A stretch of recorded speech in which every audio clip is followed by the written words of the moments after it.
This week in wrestling history, we go back 61 years ago this week on August 16th, 1960.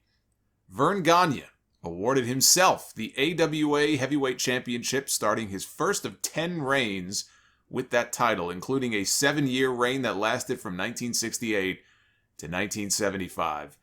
Pat O'Connor, who was then the NWA World's Heavyweight Champion, was named the first AWA champion after the organization split away from the NWA. Even though he never wrestled a match for them until many years later, they awarded him the title and made him the champion. What happened is that Gagne had been lobbying for an NWA title match against O'Connor. And when they weren't receptive to that idea, and he realized that that just wasn't going to happen, he and Wally Carbo, who was the co-founder of the AWA with him, formed the AWA.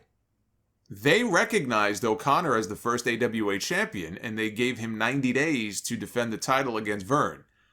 The NWA ignored that challenge, and so O'Connor was stripped of the championship and it was awarded to Gagne. On that same day, 31 years ago, August 16th, 1990, Pat O'Connor passed away, 6 days shy of his 66th birthday from cancer. 28 years ago this week, on August 18th, 1993, at the Ocean Center in Daytona Beach, Florida, an incident that will live on forever in wrestling infamy, and the single funniest botch that I have ever seen on a wrestling show.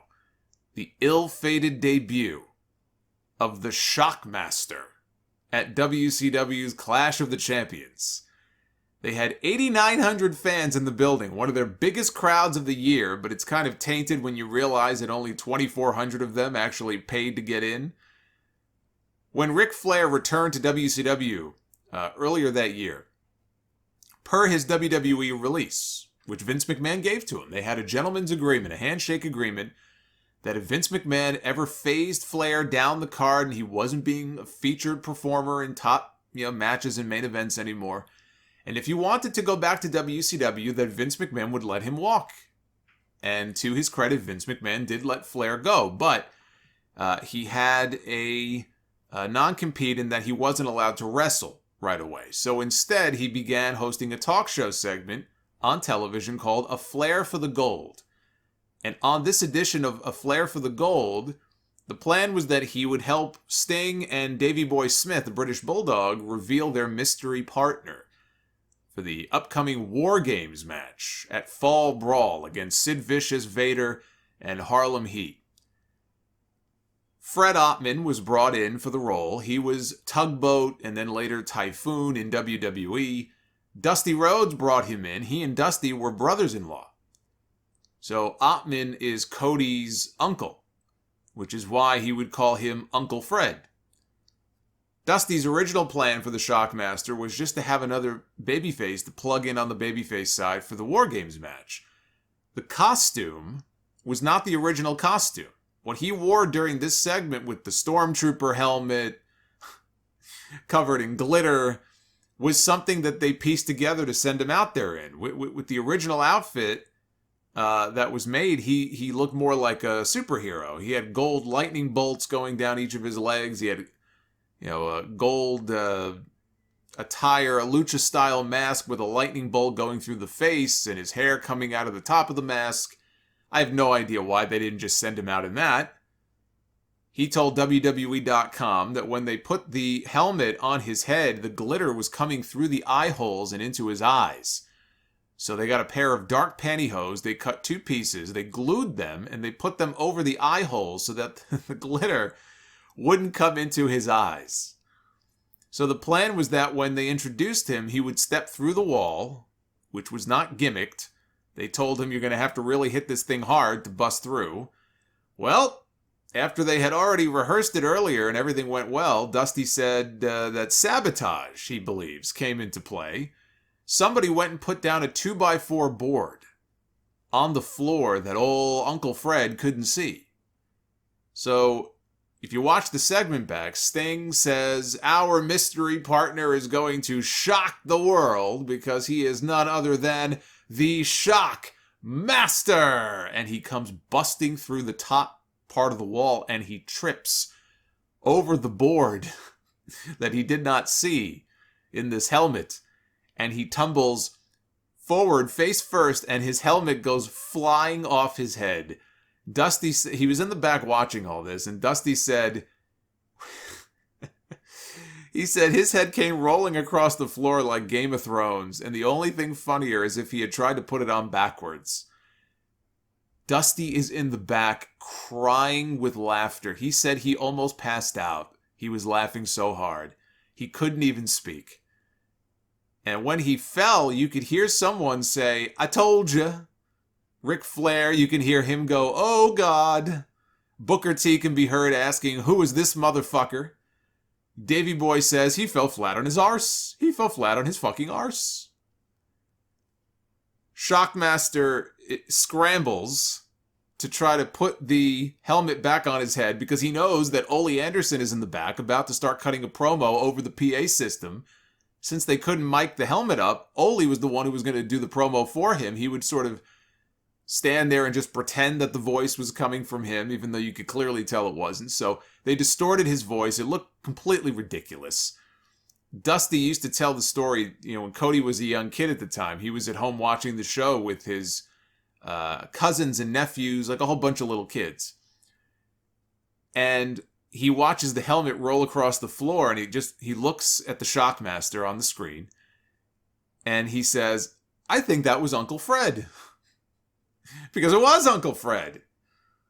They tried to make the best of a bad situation after this. They turned his character into this lovable klutz, wearing a white shirt and jeans and a construction helmet, as the aforementioned Uncle Fred. They actually started calling him Uncle Fred on TV. And he didn't leave right away. I mean, he stuck around into the beginning of '94 before leaving the company. But old Uncle Fred has a good attitude about the whole thing. He told pro wrestling stories many years ago. "I'd rather be happy than miserable. Mean people suck. They're horrible. You can die any day. You can walk off a curb, you can get hit by a car, and you would be gone. My last minute of the day is not going to be me upset or mean or unhappy. I got 2 arms, 2 legs, I'm breathing, I've been around many people. If you think you have a horrible life, maybe you should go to a burn unit in a hospital or a kids' cancer unit and see what they have to deal with in their life. Or people coming back from being overseas in battles and missing legs and arms and PTSD and all kinds of issues going on. Everybody's got problems. Everybody has had a Shockmaster moment. Stuff happens. The best thing, and I tell everybody all the time, you take whatever negative there may be and turn it into a positive." He says, "The Shockmaster gimmick has been very good to me. Millions of views on YouTube. They came out with the action figure that premiered at the 2016 San Diego Comic-Con. The people there were buying them left and right." And he's right. The Shockmaster has become quite the fan favorite in recent years. This moment, when I watch it back, still makes me laugh out loud every single time. Actually, you know what's even funnier if you could find it? I had watched this on YouTube a few years ago. I think it was on, I don't remember if it was back in the Opie and Anthony days. If it might have been on Opie and Anthony or I think Jim Norton was there. And anyway, they were talking about the Shockmaster. I don't even know how it came up. But they were talking about the Shockmaster and describing the story. And maybe they were playing the clip for one of the hosts. But the way they were reacting to it and laughing. I want to say Patrice O'Neal may have been part of this segment, but I don't remember exactly. Listening to them reacting to the Shockmaster is even funnier than watching the Shockmaster segment itself. I was busting a gut laughing at this segment. So the Shockmaster has given a lot of people a lot of joy and a lot of laughs over the years, including Jesse Ventura, who was doing commentary that night. He could barely keep it together on commentary after when he said, "What an entrance for the Shockmaster! We're full of spectacular entrances." And he was laughing as he was saying it. He was corpsing. Send for the man. The body was corpsing. I like that, actually. That's a good play on words there. The body was corpsing. Also on this show, it is a footnote compared to this, but the Road Warriors reunited on screen for the first time since Hawk split from the WWF and left Animal in a lurch. They were not on good terms. There was a lot of heat there. But Hawk appeared as the mystery partner for Dustin Rhodes in his match against Rick Rude and the Equalizer, who was fucking terrible. Hawk made a last-minute deal to appear as his partner, and Animal had already made a deal to come in, although not to wrestle because he was still collecting on his Lloyd's of London insurance policy for a back injury. So the two didn't actually reunite in the ring together until, I think it was early 1996. And this was 93. So it was a while yet before the Road Warriors were back as an actual team. But the heat between them was bad enough even as recently as a few weeks before this show. Animal no-showed another promotions event knowing that Hawk would be there.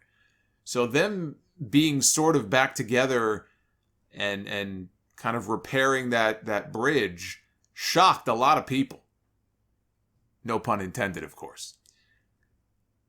26 years ago this week, on August 20th, 1995, IWA Japan presented its Kawasaki Dream Show before a crowd of more than 28,000 fans at Kawasaki Stadium in Japan, featuring the famous King of the Deathmatch tournament, with Cactus Jack beating Terry Gordy and Shoji Nakamaki in the first two rounds to advance to the finals against Terry Funk, who beat Leatherface and Tiger Jeet Singh to advance to the final match. Mick Foley told Terry Gordy in their match to hit him as hard as he could in the opening minutes, which resulted in a black eye and Foley needing 4 stitches in his head, plus stitches also in his hand, and his one good ear after taking a bump off a ladder onto a barbed wire board. In the finals, Cactus pinned Funk in a no-ropes barbed wire exploding time bomb match. Funk suffered serious burns to his arm after it caught on fire from one of the explosions. The ring was supposed to blow up 10 minutes into the match. Funk was down in the middle of the ring by himself as the ring announcer started counting down to 0. And then they had an AEW moment. Long before Kenny Omega and Jon Moxley had their embarrassing finale in their no-ropes, barbed wire... was it no ropes? I don't even remember now if it was no ropes, but they had their barbed wire exploding deathmatch at Revolution earlier this year. Long before that happened, we had this, where 4 little tiny pyro explosions went off in each corner, and it looked laughable. The crowd started booing, but they continued the match for another few minutes to try to get them back into it before Cactus ultimately won the match. 21 years ago this week, on the August 21st, 2000 edition of Raw is War from Lafayette, Louisiana, Lita defeated Stephanie McMahon Helmsley to win the WWE Women's Championship, the first time in Raw history that a women's match main evented the show. The Rock was the guest referee. Triple H and Kurt Angle were ringside and got involved. This was during the whole love triangle storyline with Stephanie. Lita got a huge reaction winning the title, and the match did a monster 7.7 overrun rating. 6 years ago this week, on August 22nd, 2015, NXT presented its first takeover show outside Full Sail University with over 15,000 fans in attendance, myself included, at the Barclays Center in Brooklyn. Up to that point, the largest crowd ever for an NXT event. In a match that was taped for TV, Emma won a fatal 4-way over Charlotte Flair, Becky Lynch, and Dana Brooke, pinning Becky in a finish that was botched. Emma did her Emma sandwich in the corner, and she legitimately knocked Becky silly. And she was supposed to kick out when Emma went for the pin, but she didn't, and then the referee counted 3 anyway. When he did so, then Becky got a shoulder up, but it was too late.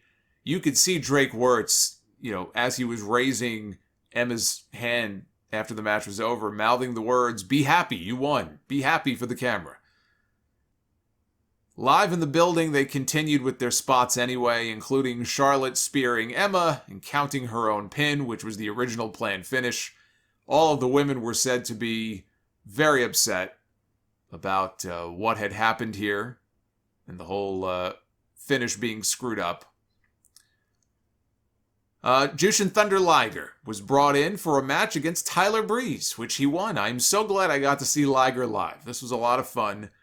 It was his one and only WWE match on American soil. How it came about is that Liger was at a Ring of Honor event in Philadelphia, where NXT happened to be running that same week, and he wanted to go see Finn Balor wrestle. And so he had a New Japan agent reach out to Matt Bloom, who was the head coach at NXT. He replaced Bill Mott, or Bill DeMott. Bill Mott.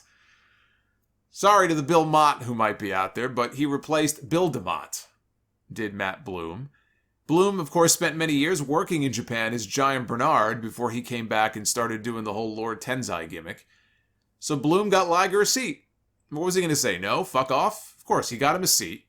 Nobody recognized him because he wasn't wearing his mask. A few weeks later, William Regal, Matt Bloom, and Finn Balor called New Japan's office. Maybe it was a three-way conference call. I don't know. But they called the office and they asked for Liger's email address because Liger was freelancing at the time and also working for New Japan, so he wasn't just exclusive to New Japan. They wanted his email, but he doesn't use a computer. So instead, they put him in touch, or they put them in touch with a representative, and that's how the match came to be. Tyler Breeze told Chris Van Vliet, I had a couple of ideas and we put it together. The crazy part to me was when I said, maybe I tackle you and I go and lay on top, then you get me with something and you go lay on top. He goes, me lay on top? And I said, yeah. He goes, oh, thank you.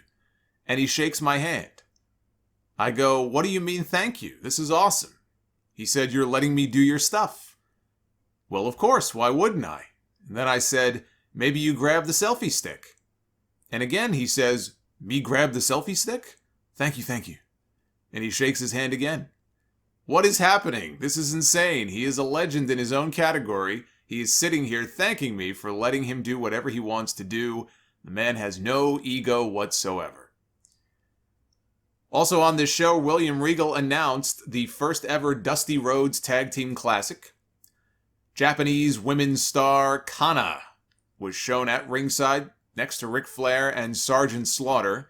She would go on to take the name Asuka when she debuted the following month, which made her the first Japanese female acquisition for WWE since Bull Nakano in 1994. Then we had Sasha Banks against Bayley for the NXT Women's Championship, the greatest women's match in WWE history. That is a hill that I am willing to die on, although I don't think I'll have to because I think most people would agree. But if you don't, well, everyone's entitled to be wrong. This is the greatest match in company history with respect to the women. The story coming into the match was great. The match itself was great. The crowd was, I can tell you from being there, the crowd was as into that match as any of the matches on the show that night. And we had that just fantastic moment at the end where Bayley finally won the championship. And of course, they got all the horsewomen into the ring to do their horsewomen pose when it was over. Charlotte, Becky, Bayley, Sasha. This was, 6 years ago? I mean, we see now how important those women have become and how featured those women have become in this company. But I loved everything about the match. I loved how vicious Sasha was going after Bayley's injured hand. I loved the spot where she had Bayley in the bank statement. Bayley is trying to reach for the ropes with the hand, but Sasha starts stomping on it. And then Bayley kind of transitions out of it and puts the hold on herself. Place was going nuts for that. Of course, the finish was the reverse Rana off the top where it looked like Sasha landed on her head, but she was okay. Crazy. Just a crazy match. This match right here to me, it's one of my all-time favorite matches. This match to me is what wrestling should be. Just everything about it, from the story to the match itself and people having that level of buy-in into it. This was so much fun to watch. This is going to be a match that people go back years from now and watch. And there was not going to be anything else on this show. There was not going to be anything, frankly, in the building at all that weekend that was going to top what we saw here in this match. And Finn Balor and Kevin Owens, they tried, and they had a very good match, but Finn Balor beat Kevin Owens in the main event ladder match to retain his NXT championship.